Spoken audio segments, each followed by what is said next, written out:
Okay, this is your dedicated Angelina Baker playing along practice tape in keeping with your wood shedding. That's what the jazz musicians used to call dedicated practice time, wood shedding. And just doing your review, and I'm just trying to encourage that and help you along in that. So I'm going to play through several versions of Angelina Baker. Now, the nice thing about Angelina Baker is you don't have to play the same one that I'm playing. As a matter of fact, it might be more fun if you're not playing the same one that I'm playing, because I think we have three versions of this if you look back. If you can't find them, just let me know and I will resend the tabs if you need them. But the song is structured so that if I'm playing one of the versions and you're playing the other, it could actually sound pretty cool together. So I'm not going to worry about which version I play, because you just get to practice whichever version it is that you want to play. And one further note on these practice tapes, some of them may seem really slow, but remember, you're getting kind of an extra benefit here. You're learning to focus on the tempo, which is really important. So many musicians can't keep a steady tempo, and they almost always tend to rush, and the song gets harder and harder because they're actually making it harder on themselves by unconsciously speeding their tempo up while they're playing. It's very common. It's very rare that somebody slows down the tempo. So when you're playing these at these slower speeds, think about that. You want that tempo to become integral in you.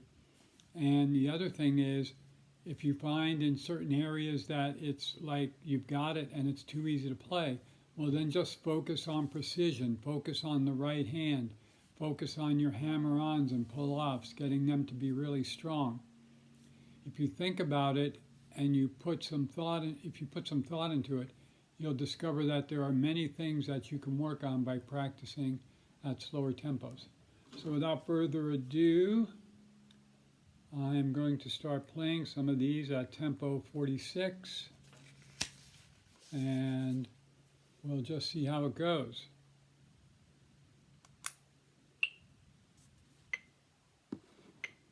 Once again, these are for your practice and play along.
Okay, so there's one version at 46.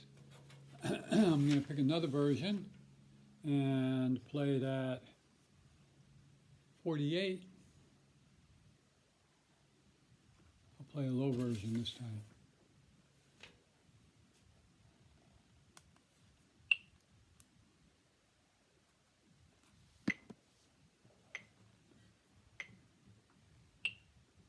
Two, three, four.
Okay, so there's the lower version at 48.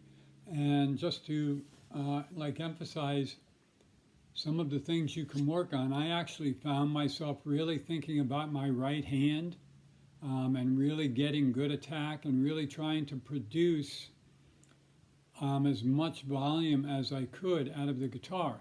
So once again, these aren't anything new, but you can focus on certain things like producing more volume, or you may decide, well, I want to work on playing it very soft or something like that. But you can add something to the practice that'll make you a better player, a more precise player. And once again, like I said, by playing with the metronome, you also get to work on that, work against that tendency to rush and work on the ability to maintain a steady tempo. So we'll take it up again to 50. And I'm going to play the third version we have. That's the one with the descending. This one here. That one there. I noticed on that one it doesn't have the turnaround notes at the end. That is to say, the 7/8 on the B string after what's written there. The last thing written on this page is it doesn't have those two little pickup notes. So just add those in there. I think you'll know what I'm talking about. So here we go. 1, 2, 3, 4.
Okay, so there's a version at 50.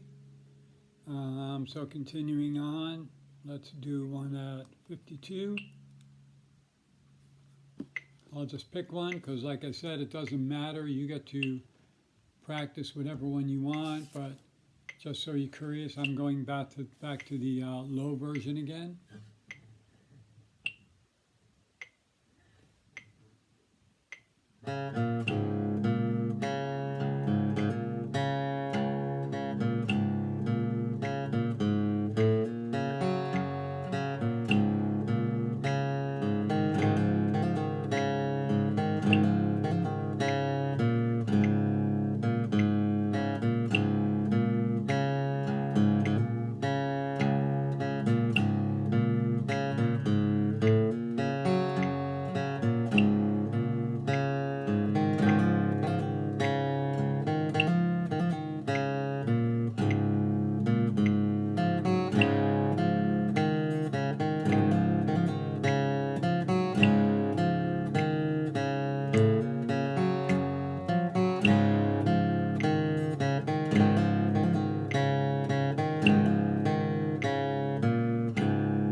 was 52.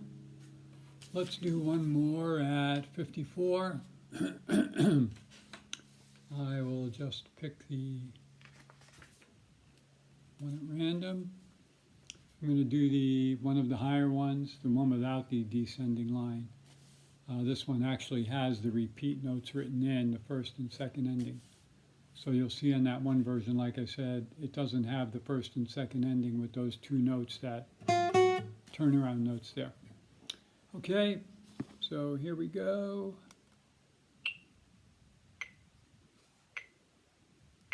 '54. 1, 2, 3, 4.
Okay, so there is something that I wanted to put together, a couple of these, like I said, and I plan on doing more because the more I think about it, the more I think they're very beneficial. And one of the reasons I say that is I find they're beneficial to me, to even make these videos. It just gets me thinking, and it just reminds me of some of the ways that we can refine our playing and perfect our playing, and it really comes down to practicing at slower tempos. If some of these tempos got a little quick for you, because I really have no idea where you're at in playing some of these, well then continue to play at the initial tempo. You know, just go back to the beginning of that, and then you can work your way up through. So I hope that these are helpful, and you know, give me a little feedback if they are, because I'd really like to make some more of them as we progress, even as we go through newer tunes. Maybe adding an additional just isolated play along tape such as these, just to give you that concentrated practice. Okay? So have a good Labor Day weekend, and I hope you get a lot done.